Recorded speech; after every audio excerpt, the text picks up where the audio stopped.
ጾም በሁሉም ህዝቦች ላይ የተደነገገ ነው። ረመዳን ደግሞ ወሰን የለሽ ጸጋ ነው። የረመዳንን ትልቅነት ካሳየኝ ሁለት ዘገባ ልንገራችሁ። ነቢዩና መሐመድ ዓለይሂ ሰላቱ ወሰላም በነበሩበት ወቅት ላይ ሁለት ሰዎች እሳቸው ጋር ይሰልማሉ። ረጁላኒ ሚን በኒ አስለማ ከሚባለው ጎሳ አባል ናቸው። አንደኛው ጠንካራ ነው በዒባዳ ሶላቱ፣ ጾሙ፣ ጂሃዱ የሚሳተፈ። አንደኛው የኔ ቢጤ ደካማ እንደ ነገሩ ይሰግዳል፣ ሱና ላይ ይሳነፋል፣ ጂሃድ በዞርበት አይዞርም፣ ደካማ ነው ጾም ላይ፣ ተሐጁድ ሶላት ላይ። ታዲያ ያነ የመጀመሪያው ወንድሙ ጂሃድ ላይ ወጣና ሸሂድ ሆነ። በአላህ መንገድ ተሰዋ፣ ሸሂድ ሆነ። በአመቱ ይሄ በዒባዳ ደካማ የሆነው ዘመዱ ተከተለው፣ የጎሳው ባለቤት። ታዲያ በአንድ ቀን ላይ ወይ በአንድ ምሽት ላይ ጠልሐት ብን ዑበይድላህ ከአስሩ ጀነት ከተበሰሩት አንዱ የሆነው ሰሓባ ህልም አየ። ያየው ህልም አስደነገጠው። ወደ ጀነት ሰዎች ሲጠሩ ነው በህልሙ ያየው። ጥሪ ሲደረግ ግን መጀመሪያ ጀነት በክብር እንዲገባ የተደረገው ሁለተኛ የሞተው ያ በዒባዳ ደካማ ይሆን። በጣም ተገረመ ጠልሐ። የመጀመሪያውን ያቀዋል፣ ሸሂድ ሆኖ ነው ሄደ። ዒባዳው የጠነከረ ነው። እንዴት ቀድሞ ሊጠራ ቻለ? ይህን ብጅታ ይዞ ጠልሐ ወደ ሰሓቦች ወጣ። ታሪኩን ነገራቸው። እነሱም ግራ ተጋቡ። እገሌ ነበር ምናቀው በጂሃዱ፣ በእጅቲሃዱ፣ በሶላቱ፣ እንዴት ይሄኛው ደካማው ቀድሞ ጀነት ገባ? ይሄ ወሬ ከሰሃባ ወደ ሰሃባ እየነጠረ ማንጀሮ ጋር ደረሰ። ነቢዩና መሐመድ ዓለይሂ ሰላቱ ወሰላም ታሪኩን ነገሯቸው። መልእክተኛው በአንድ ቃል ቋጩት። አወ ሚን አይ ሸይእን ተዕጀቡ፣ ምኑን ያስገረማቸው አላቸው። አወለም ዩዓመር ባዕደሁ ሰና ወአድረከ ረመዳን አላቸው። ከሱ በኋላ አንድ ዓመት አልቆየም እንዴ ሁለተኛው አሏቸው። አዎ አሉ። ረመዳንስ አግኝቶ አሏቸው።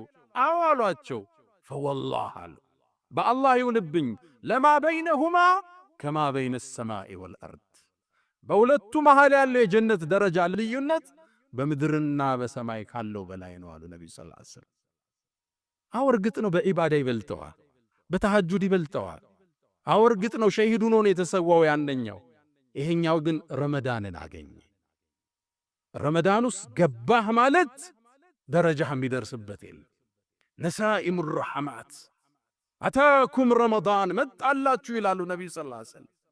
ይሄን ደረጃ ስለሚያውቁ ነው ቀደምቶቹ 6 ወር አድርሰን የሚሉት። አላህ የረመዳን ደረጃ ሲባል ትልቁም ነገር ነፍሶችም ይዘጋጁለትን፣ የሥራ ፕሮግራሞቻችን ምንቀንስበትን፣ የበለጠ የነፍስ ነጻ ላይ የምናተኩርበትን፣ የምግብ ፍላጎታችንን ምንገታበትን፣ ከጾም በኋላ ተራዊ ተሐጁድ፣ ከተሐጁድ በኋላ ቁርአን አላህ ጋር ምንተዋወቅበት ወር ነው። ለዓለኩም ተተቁን፣ ተቅዋ ታዳብሩ ዘንድ ይከጀላል። ዓመታዊ ስንቅ ምንዝበት ወር ነው። በዚች ሌሊት ውስጥ የሚገኝ አንድ ምሽት አለ፣ ከ1000 ወር በላይ ደረጃ አለ። ልብ ብላችኋል? ከ1000 ቀን አላልኩም፣ ከ1000 ወር በላይ የሚመዝን ሌሊትን ያቀፈ ወር ወደኛ እየመጣ ረመዳን ትልቅ ጸጋ። በሱ ውስጥ ገብቶ ያልተማረ መቼም ሊማር አይችልም። ነቢዩና መሐመድ ዓለይሂ ሰላቱ ወሰላም አንዴ ሚንበር እየወጡ 3 ጊዜ አሚን አሉ። ማን ዱዓ እንደሚያደርግ አይታወቅም። እሳቸው ግን አሚን ይላሉ። ሰሃቦቹ ጠይቀዋቸው የአላህ መልእክተኛ ምንድነው አሚን ያልከው? ዱዓ የሚያደርግ ግን አይሰማንም አሉ። ጅብሪል መጣ፣ 3 ዱዓ አደረገ፣ 3ቱን አሚን አልኩት። አሚን ካሉት ውስጥ የመጀመሪያው ያንተ ስም ተነስቶ ሰለዋት ያላወረደ ከአላህ እዝነት ይራቅ ብሏለኝ፣ አሚን አልኳል። ሁለተኛው ወላጆቹን አግኝቶ ጀነት ያልገባ ከአላህ ረሕመት ይራቅ አለኝ፣ አሚን አልኩት። ወላጆች ትልቅ ጸጋ፣ የችላ ያለው ትልቅ ጸጋ። አንዳንዱ ወላጆቹን ሌላ የስቃይ ማዕከል ውስጥ ከቷቸዋል። ሶስተኛው ረመዳንን አግኝቶ ፈለም ይግፈር ለህ ፈዐብዐደሁ ላህ፣ ረመዳንን አግኝቶ ያልተማረ አላህ ከዝነቱ ያርቀዋለኝ አሚን አለ። ይህ ጸጋ መጦለት የሰማይ በር ተከፍተው የጀነት በር ተከፍተው መላእካን እየዘነቡ በዚህ ወር ውስጥ ለምህረት ያልተዘጋጀ ከዝነቱ ያርቀዋለኝ አሚን አልኩት። እንድንማር የመጣ ወር ነው ረመዳን። ነቢዩና መሐመድ ዓለይሂ ሰላቱ ወሰላም ተመልከቱ የምህረቱን ደረጃ። መን ሳመ ረመዳን ኢማናን ወህቲሳባ ጉፊረ ለህ። ረመዳንን በአላህ አምኖ በግዴታው አምኖ ወህቲሳበን አጅሩን ከአላህ ከጅሎ ከሰው ሳይሆን የጾመ ወንጀሉ ተማረ። አንድ በሉ። ሁለተኛው ደግሞ የምህረት መስፈርት ልንገራችሁ። መን ቃመ ረመዳን ኢማናን ወህቲሳበን ጉፊረ ለህ። ረመዳንን የቆመ ተራዊሁን ሶላቱ በአላህ አምኖ ሂሳብ ከሱ ሰርቶ የቆመ ጉፊረ ለህ። ሁለተኛ መማሪያ ያያችሁ። ሶስተኛው መን ቃመ ለይለተል ቀድሪ ኢማናን ወህቲሳበን ጉፊረ ለህ። የለይለተል ቀድር ምሽት ኢማን አርጎ ሂሳቡን ከአላህ ፈልጎ የቆማት ተማረ። እያያችሁት ነው። ካንዱ ቢያመልጥ ካንዱ እንዳያመልጥ የምህረት በር ነው የተከፈተ። በየረመዳን ምሽት ውስጥ ወሊላሂ ዑተቃኡ ሚነ ናር፣ በየምሽቱ አላህ ባሮቹን መርጦ ነፃ ያወጣል። ሶላት ላይ ቆሙትን ጾመው ያፈጠሩ ያሉትን መርጦ አላህ ነፃ ያወጣል።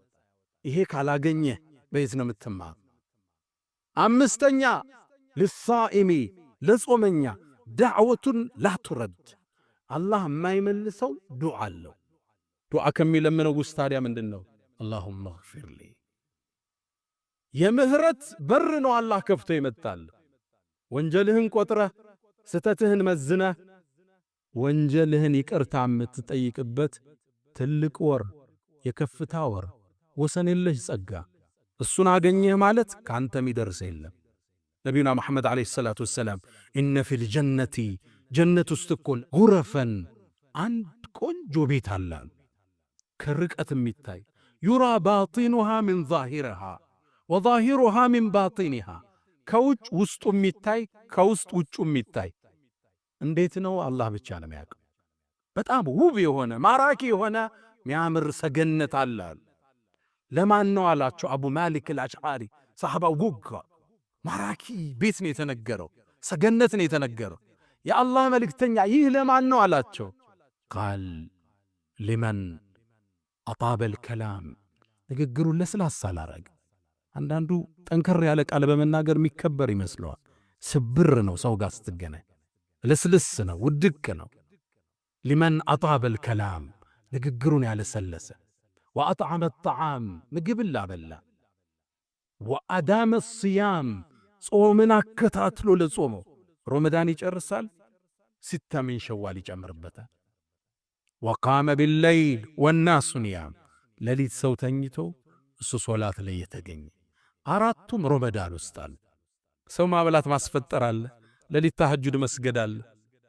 መጥፎ አትናገር ተብለሃል፣ ንግግርህ ለስላሳ ነው። ጾም ላይ ነህ፣ በየቀኑ እያከታተልክ የጾምክ ነው። ያ ነው ውብ ጀነት የምንሸለምበት ማዕድ ፊት ለፊታችን ላይ አለ። ወደ አላህ እንመለስ፣ ምህራቱን ጠይቀው። ፈስተግፊሩህ ፈጡባ ሊልሙስተግፊሪን።